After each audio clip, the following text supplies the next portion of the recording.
Paul's second letter to Timothy. This is Paul's final and most personal letter. He wrote it from yet another time in prison, and it's addressed to Paul's dear co-worker and protege, the young Timothy. Now, we don't know how much time exactly has passed since he wrote 1 Timothy, but we can see that Paul's situation has changed for the worse.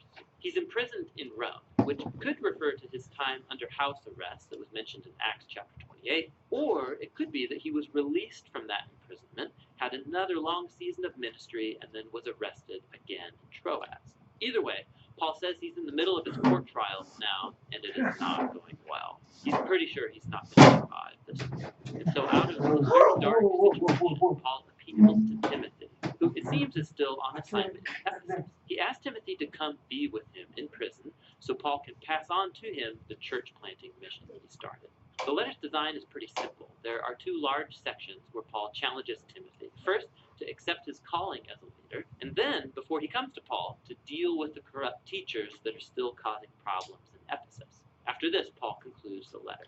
So Paul begins by thanking God for Timothy and his family, specifically for his grandmother Lois and his mother Eunice. They immersed the young Timothy in the story of the Old Testament scriptures. They instilled in him a deep faith in the Messiah Jesus. And so because of that firm faith, Paul offers his first challenge to Timothy. He calls him to reject any temptation to be ashamed of the good news about Jesus, or of Paul, who's suffering in prison for announcing that good news.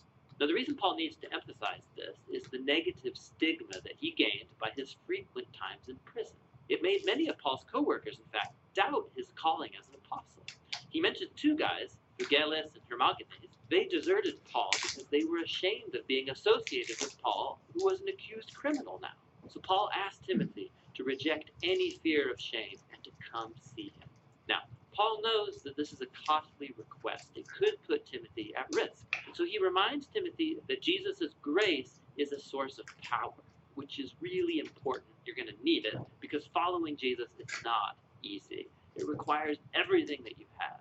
Paul likens following Jesus to enrolling as a soldier who's striving to please their commanding officer. Or it's like an athlete who's training their body for a competition.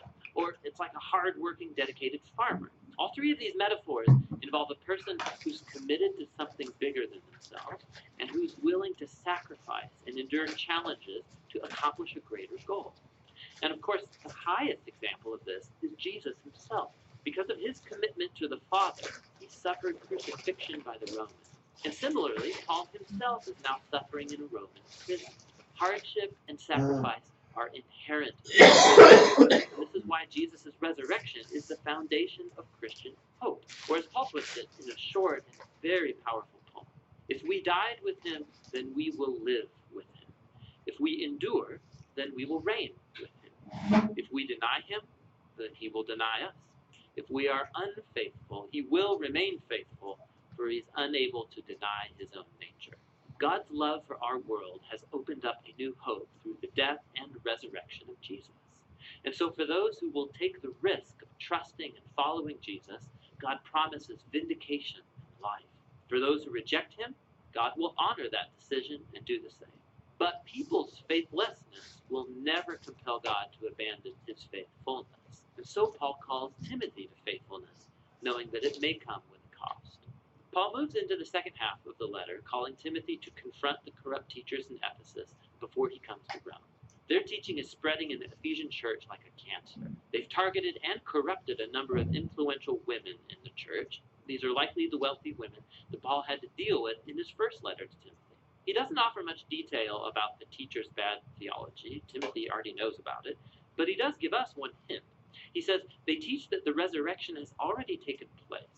Now, we don't know if the teachers are following a Greek philosophical rejection of the whole idea of bodily resurrection, and they think it's only really about spiritual experience, or it could be that they've simply distorted Paul's teaching about the resurrection life that begins now through the power of the Spirit.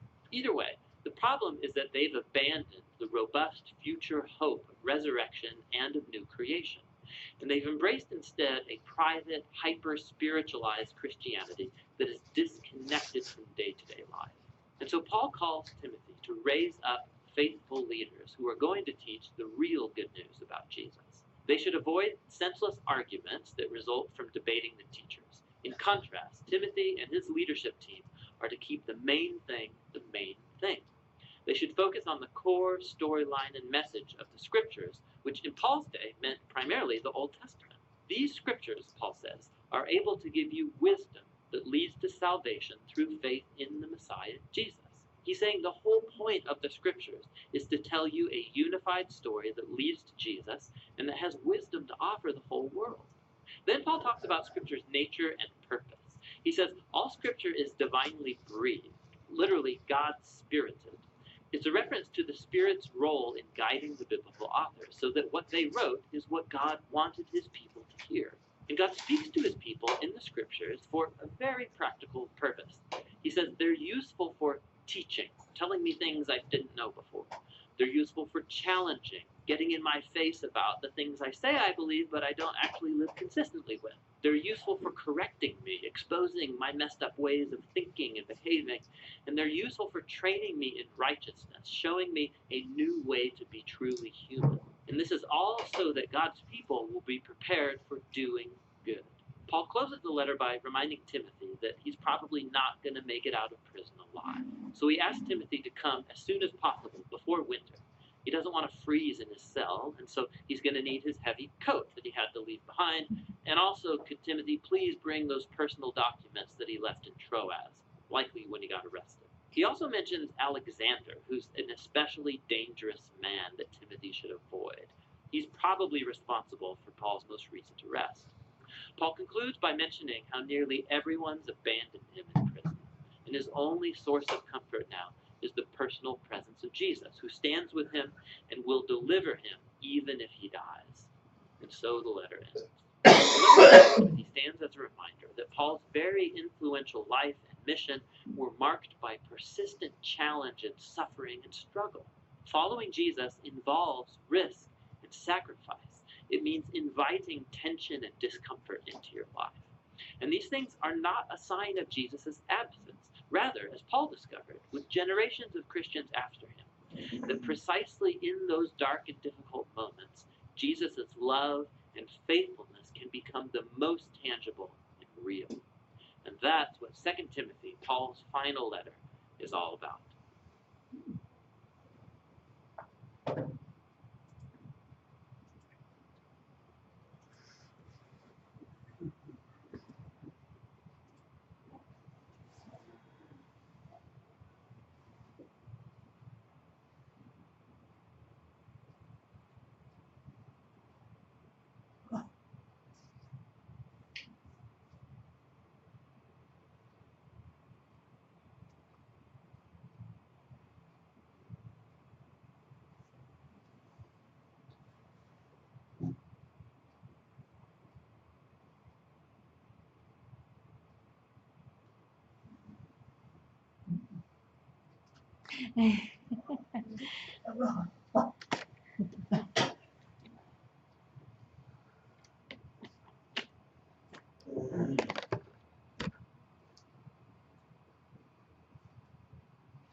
Yeah.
You know what?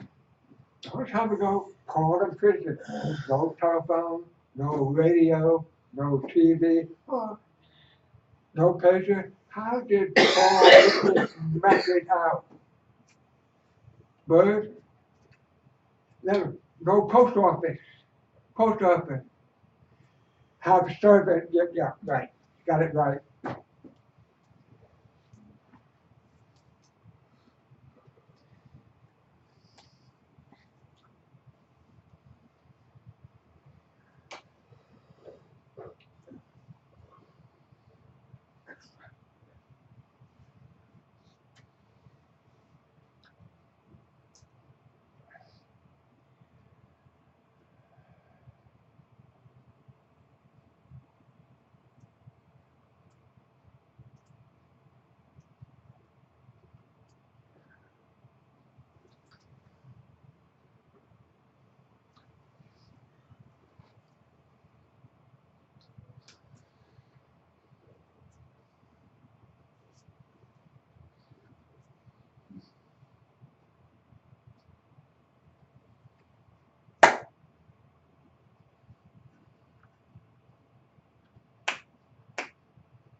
Hi.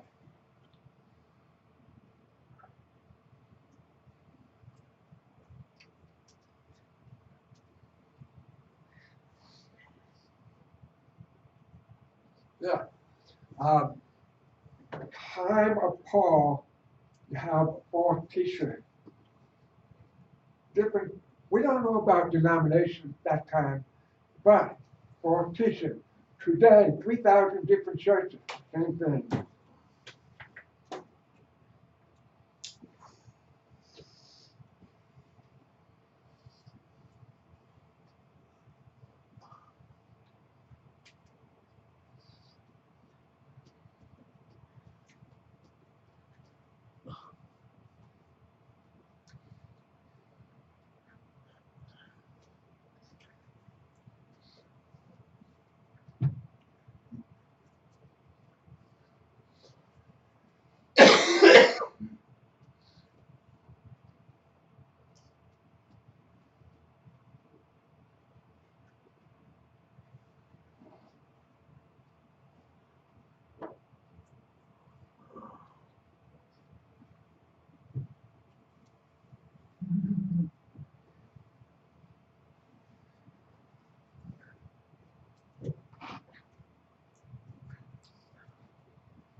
approval.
Okay.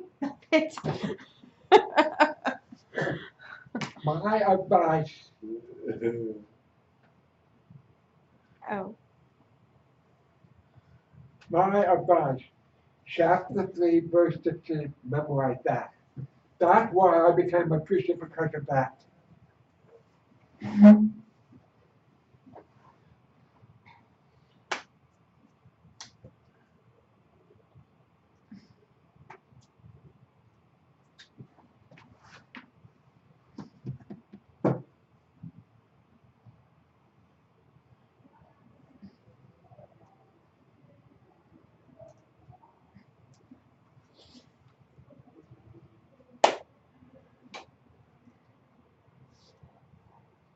This is all scripture, the Bible.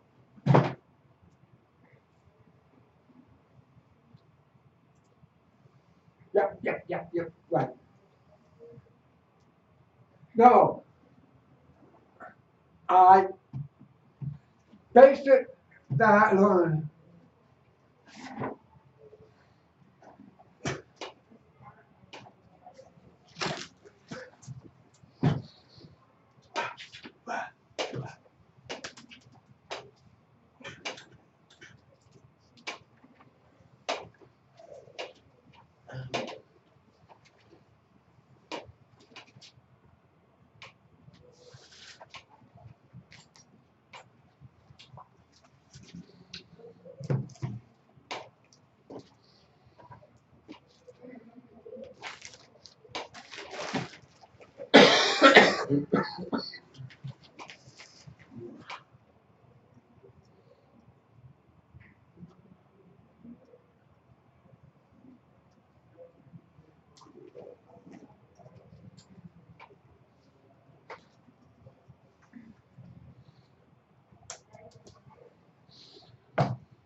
You know, hearing people, you hear deaf.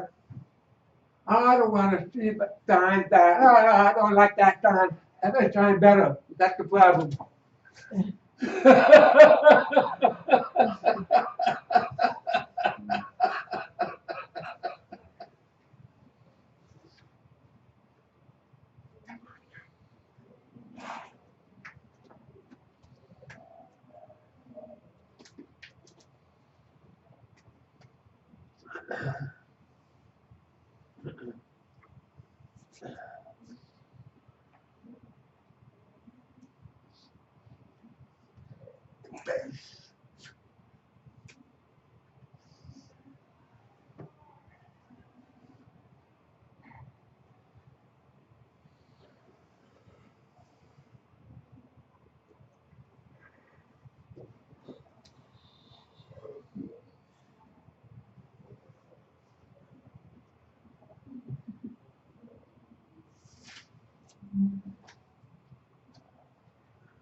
You push that off. Not 2 times. Thank you.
Mm.